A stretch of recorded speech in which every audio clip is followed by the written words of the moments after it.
पाकिस्तान में हर साल 5 फरवरी को मनाए जाने वाले कश्मीर सॉलिडेरिटी डे के मौके पर पीओके के लोगों ने प्रदर्शन किया।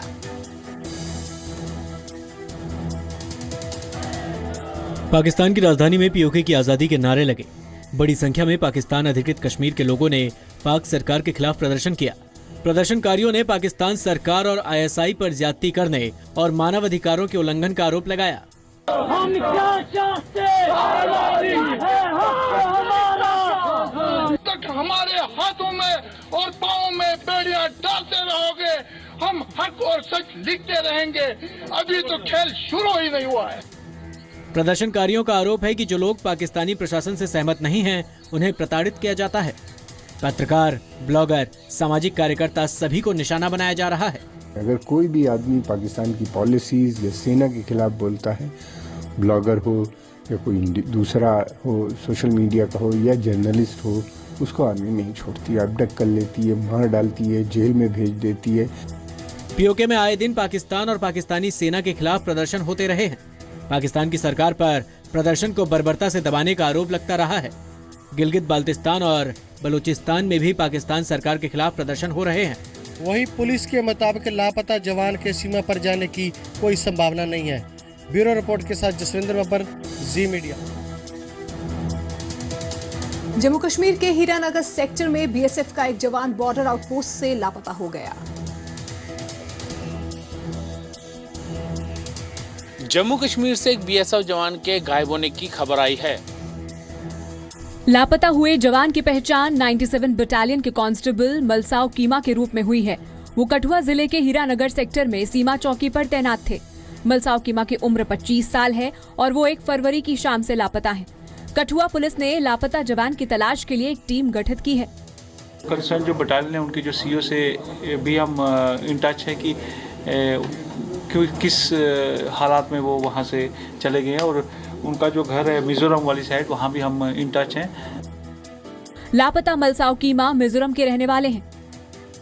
पुलिस के मुताबिक लापता जवान के सीमा पार जाने की कोई संभावना नहीं है। ब्यूरो रिपोर्ट के साथ रविंदर श्रीवास्तव, जी मीडिया। फरीदाबाद में चल रहे सूरज कुंड मेले में पहली बार सेना के हथियारों की प्रदर्शनी लगाई गई।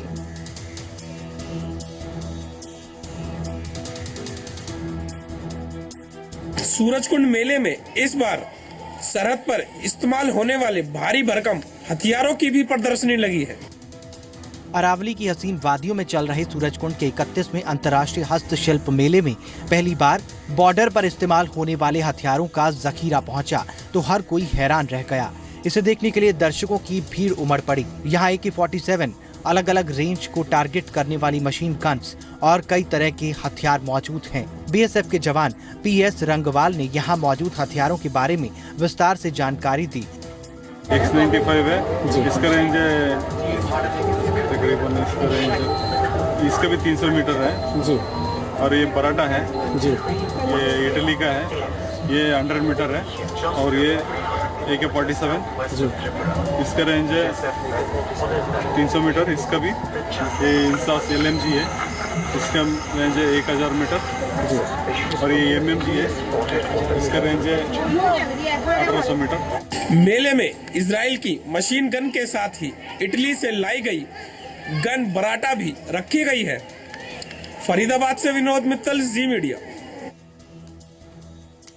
राज्यसभा सांसद डॉक्टर सुभाष चंद्रा ने हिसार के कैमरी गांव में बच्चों को सफलता के टिप्स दिए तो ग्रामीणों को मदद का भरोसा। राज्यसभा सांसद डॉक्टर सुभाष चंद्रा हिसार में स्कूली छात्रों से मुखातिब हुए। हिसार दौरे पर मौजूद राज्यसभा सांसद डॉक्टर सुभाष चंद्रा गांव कैमरी में ज्ञानोदय एकेडमी स्कूल के बच्चों के बीच पहुंचे। डॉक्टर चंद्रा का यहां जोरदार स्वागत किया गया। बच्चों को संबोधित करते हुए डॉक्टर सुभाष चंद्रा ने कहा कि तकदीर पर भरोसा करने की बजाय मेहनत करने की आदत डालें। कभी ये हो सकता है कि आपकी किस्मत की उसमें लिखाई में यही लिखा हो कि ये मेहनत करने के बाद ये मिले। इसलिए किस्मत की बात अलग छोड़ के बच्चों से ये एक कहूँगा कि अपना मेहनत करें, खूब प्रयास करें आगे बढ़ने का, चाहे खेल कूद में हो, चाहे पढ़ाई में हो, लिखाई में हो। डॉक्टर सुभाष चंद्रा ने बच्चों से दृढ़ इच्छा शक्ति के साथ अपने सपनों को साकार करने के टिप्स दिए। इस दौरान गांव कैमरी के ग्रामीणों ने भी डॉक्टर सुभाष चंद्रा के सामने अपनी समस्याएं रखी, जिस पर उन्होंने गंभीरता से विचार करने और उन्हें दूर करने का भरोसा दिया। गांव की तरफ से कुछ मांगे मुझे दी गई हैं, वो मैं पढ़ के इसका पूरा करने का प्रयास करूंगा। धन्यवाद। जय हिंद, जय भारत। अपने हिसार दौरे के क्रम में राज्यसभा सांसद डॉक्टर सुभाष चंद्रा लगातार अलग अलग वर्ग के लोगों से मिल रहे हैं और उनकी समस्याओं को सुन रहे हैं। डॉक्टर चंद्रा पहले भी कई बार कह चुके हैं कि वो हरियाणा समेत देश की सेवा के लिए लगातार काम करते रहेंगे। डॉक्टर सुभाष चंद्रा लगातार अलग अलग वर्ग के लोगों से मिल रहे हैं और उनकी समस्याओं को सुन रहे हैं। हिसार से हरिराम मिश्रा के साथ नितिका महेश्वरी, ज़ी मीडिया। एनडीएमए ने हिमाचल प्रदेश और जम्मू कश्मीर में भूस्खलन की आशंका जाहिर की। हिमाचल प्रदेश में इस वक्त मौसम खराब चल रहा है और इस वक्त हिमाचल प्रदेश के ऊंचाई वाले इलाकों में और जम्मू कश्मीर के ऊंचाई वाले इलाकों में लगातार बारिश और बर्फबारी का दौर जारी है। इस वक्त आप तस्वीरों में देख सकते हैं कि पहाड़ों पर किस कदर मौसम खराब चल रहा है। तमाम ऐसे इलाके हैं जहां पर बीती रात से ही बारिश और बर्फबारी चल रही है। वहीं इस मौसम खराब होने के चलते नेशनल डिजास्टर मैनेजमेंट अथॉरिटी ने अगले 24 घंटे तक अलर्ट जारी कर दिया है, क्योंकि तमाम ऊंचाई वाले इलाके हैं जहां पर एवलांच का खतरा अगले 24 घंटे तक यूं ही जारी रह सकता है। और इस एवलांच के खतरे के चलते लोगों को हिदायत दी गई है कि वो इन जगहों पर जाने से बचें। कैमरा पर्सन रवि के साथ संदीप सिंह, ज़ी मीडिया, मनाली, हिमाचल प्रदेश। हिमाचल प्रदेश में एवलांच की चेतावनी के मद्देनजर प्रशासन सतर्क हो गया है। हिमाचल प्रदेश में इस वक्त मौसम खराब चल रहा है।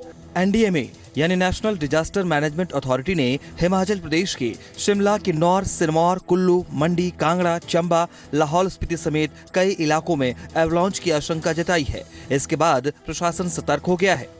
का जो जिला शिमला है वो भूकंप की दृष्टि से जोन 4 और जोन 5 में आता है। तो हमारी जो आवासीय भवन बनते हैं या गैर आवासीय भवन जितने भी बनते हैं, चाहे वो सरकारी क्षेत्र में हो या प्राइवेट क्षेत्र में हो, उनका भूकंप अर्थक्वेक रेजिस्टेंट होना बहुत ज़रूरी है।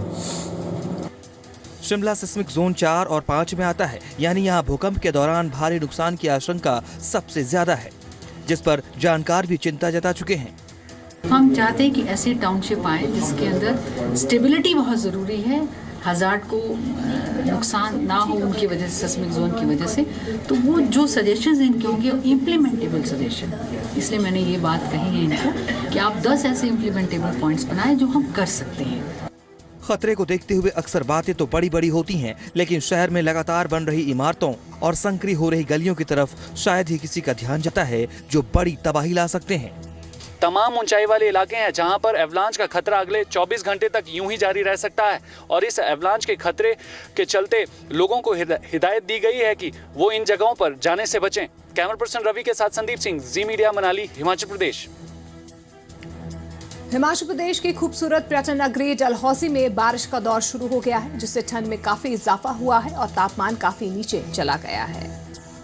मौसम विभाग ने कहा था कि 4 और 5 फरवरी को हिमाचल प्रदेश के ऊंचाई वाले इलाकों में भारी बर्फबारी और मध्यवर्गीय इलाकों में बारिश का दौर जारी रहेगा। अभी हम डलहौजी में हैं, आपको तस्वीरों के माध्यम से बताने का प्रयास करेंगे। यहाँ पे सुबह से ही बारिश का दौर जारी हो चुका है। आप तस्वीरों में देख सकते हैं कि जो डलहौजी के ऊंचाई वाले इलाके हैं वहाँ पे बारिश का दौर जारी है, जिसके चलते ठंड काफी बढ़ चुकी है। लोगों को भारी परेशानी का सामना करना पड़ रहा है, क्योंकि लोगों को काम करने में परेशानी हो रही है। और जो चंबा जिले के ऊंचाई वाले इलाके हैं, जैसे तीसा, पांगी, भरमौर और सलोड़ी का जो पहाड़ है, वहाँ पे हिमपात जारी हो चुका है। हिमपात 3 से 4 इंच तक हो चुका है, जिसके चलते जो है ठंड काफी बढ़ चुकी है और तापमान में भारी गिरावट दर्ज की जा रही है। अब देखने वाली बात यह रहेगी कि ये ठंड जो है लोगों को और कितना सताती है। कैमरामैन सिंह के साथ मंजूर मोहम्मद, ज़ी मीडिया, डलहौजी। और आगे देखिए मौसम का हाल। दिल्ली समेत पंजाब, हरियाणा के तापमान में आज पिछले दिनों के मुकाबले 2 से 3 डिग्री तक की गिरावट दर्ज की गई है। दिल्ली का आज का अधिकतम तापमान 23 डिग्री सेल्सियस रहा, जबकि चंडीगढ़ और हिसार का तापमान 21 डिग्री रिकॉर्ड किया गया। गुरुग्राम का तापमान 20 डिग्री सेल्सियस रिकॉर्ड किया गया। पंजाब में अमृतसर में आज पारा 19 डिग्री सेल्सियस रिकॉर्ड किया गया। पटियाला, लुधियाना और बठिंडा का टेम्परेचर आज 20 डिग्री सेल्सियस दर्ज हुआ। उधर हिमाचल प्रदेश में मनाली का आज का तापमान 8 डिग्री सेल्सियस रहा। शिमला और धर्मशाला का तापमान 13 डिग्री सेल्सियस रिकॉर्ड किया गया, जबकि जम्मू कश्मीर की राजधानी श्रीनगर में आज तापमान 2 डिग्री सेल्सियस रहा। पहाड़ी इलाकों में मौसम ने करवट ले लिया है और तमाम इलाकों में ठंडी हवाओं की वजह से सिहरन महसूस हो रही है। ब्यूरो रिपोर्ट, जी मीडिया। आगे बढ़ते कुछ और खबरों का रुख कर लेते हैं। वैसे तो इग्लू हाउस आपने नॉर्वे और फिनलैंड जैसे बर्फीले देशों में देखा होगा, लेकिन जी पंजाब, हरियाणा, हिमाचल आपको देश में पहली बार तैयार इग्लू हाउस दिखाने जा रहा है, जिसे 2 युवकों ने 20 दिन की मेहनत से तैयार करने का दावा किया है।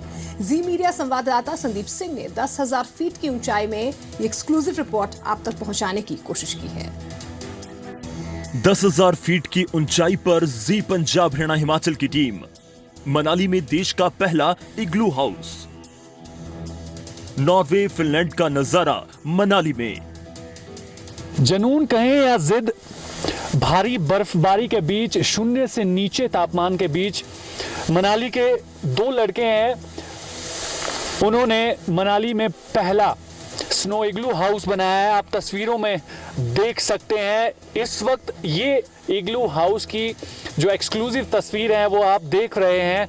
इस इग्लू हाउस को देखने के लिए अमूमन कनाडा के मध्य आर्कटिक और ग्रीनलैंड की ओर जाना पड़ता है, क्योंकि वहाँ पे कुछ एक समुदाय के लोग हैं जो इस तरीके के इग्लू हाउस को अपने रहने के लिए इस्तेमाल करते हैं। फिलहाल जिस जगह मैं खड़ा हूँ ये हमटा पास इस जगह का नाम है। इसकी ऊंचाई 10,000 फीट से ज़्यादा की है। इस वक्त जो यहाँ का तापमान है वो शून्य से नीचे है। हमटा पास मनाली से 12 किलोमीटर दूर पहाड़ी पर है। बर्फ से लदे रास्ते पर पैदल चलकर यहाँ पहुंचना होता है। पहाड़ी और गांव से होते हुए सेतन गांव में जी पंजाब, हरियाणा, हिमाचल की टीम पहुंची और जो नजारा दिखा वो बेहद शानदार था, अद्भुत और सुकून देने वाला था। चारों तरफ बर्फ की सफेदी, ऐसे में गर्मी का एहसास कराने वाला इग्लू हाउस था। इग्लू हाउस के बाहर अगर -7 टेम्परेचर है तो अंदर करीब 0 रहता है। जी मीडिया संवाददाता संदीप सिंह ने वहां क्या महसूस किया, सुनाते हैं। इसके अंदर की तस्वीरें दिखाते हैं, आइए। ये पूरा का पूरा जो इग्लू हाउस है वो बर्फ की ईंट जो होती है, सिर्फ जिसमें बर्फ का इस्तेमाल किया जाता है, उससे बनाया गया है। आप इसकी भीतर की तस्वीरें आप देख सकते हैं। इस वक्त ये हम इस इग्लू हाउस के भीतर खड़े हैं और ये इग्लू हाउस इस वक्त मनाली के इस हमटा पास में पहली मर्तबा बनाया। इस इग्लू हाउस में 3 लोग रह सकते हैं, जिसे बर्फ की ईंटों से तैयार किया गया है। बनाने में करीब 20 दिन की मेहनत लगी है, लेकिन इसे बनाना इतना आसान भी नहीं था। मुश्किल तकनीकी थी, पैसे की थी, मैन पावर की थी और मौसम की भी। पर इग्लू हाउस के आर्किटेक्ट टशी और विकास की चाह ने सारे रास्ते खोल दिए और माइनस टेम्परेचर में यहाँ खड़ा होना भी मुश्किल है। वहाँ उनकी मेहनत ने वो कमाल कर दिखाया जिसे हम सब फिल्मों में या फिर विदेशों में देखा करते हैं। इग्लू हाउस बनाने का शौक कैसे चढ़ा आप दोनों को? क्योंकि ये स्की से रिलेटेड है और बचपन से स्की करते आ रहे हैं। और एक दिन जैसे यूट्यूब में देखा था कि फॉरेन में ऐसा चल रहा है, तो हमने भी कोशिश की कि इस चीज़ को यहाँ लाया और हमने भी यार दोस्तों से मिल के हमने एक दिन इग्लू बनाया और नाइट स्पेंड किया। मैं और टाशी जी जब आए यहाँ बनाने के लिए, उस समय तो मौसम साफ था। एक बार काम स्टार्ट कर लिया हम लोगों ने, तो फिर बर्फबारी शुरू हो गई। 3-4 दिन कंटिन्यू बर्फबारी हो रही थी। फिर अधूरा सा बना होता, फिर भी हम सोच रहे थे छोड़ दें नहीं छोड़ें, तो यार दोस्तों ने काफ़ी हेल्प किया, उन्होंने बहुत मदद की। तो सभी ने, बर्फ बहुत ज़ोरों की लगी थी, फिर भी हम लोगों ने इसको कंप्लीट कर दिया। गौरतलब है कि बर्फ से बने इग्लू हाउस कनाडा, ग्रीनलैंड, अंटार्कटिका और नॉर्थ पोल पर ही देखने को मिलते हैं, लेकिन टशी और विकास की मेहनत ने उनके सपने को सच कर दिखाया, जो न केवल हिमाचल के पर्यटन के लिहाज से बल्कि सुरक्षा के लहजे से भी बेमिसाल है। नई एक्टिविटीज इन लड़कों ने किया है, ये काफ़ी एडवेंचरस है और इस एरिया के लिए एकदम नई चीज़ है। तो अगर हम इस चीज़ को एक्सप्लोर करें तो टूरिस्ट एक्टिविटीज़ बढ़ सकती हैं, जो मनाली के लिए अच्छी चीज़ भी है और हमें इसको एनकरेज करना चाहिए। ये लोग पहले से इग्लू बनाते हैं, इस साल कुछ ज़्यादा ही चेंजेस कर दिए इन्होंने और बिल्कुल मॉडर्न सा लग रहा है। यहाँ पे आके देखा मैंने, जैसा पिक्चर में था वैसा ही है, बल्कि ये सोचता हूँ उससे भी ज़्यादा बेटर है। ये अनुभव अगर लेना हो तो उसके लिए आपको कनाडा, ग्रीनलैंड या आर्कटिक के कुछ एरियाज़ में जाना पड़ता है जो कि बहुत दूर है। फिलहाल इंडिया में ये पहली बार यहाँ पर इन दोनों लड़कों ने बनाया है। इसके चारों साइड की तस्वीरें अगर देख लें तो आपको नज़ारों से ही अनुमान लग सकता है कि इसे बनाने में इनकी कितनी मेहनत लगी होगी। कैमरा पर्सन रवि के साथ संदीप सिंह, जी मीडिया, मनाली, हिमाचल प्रदेश।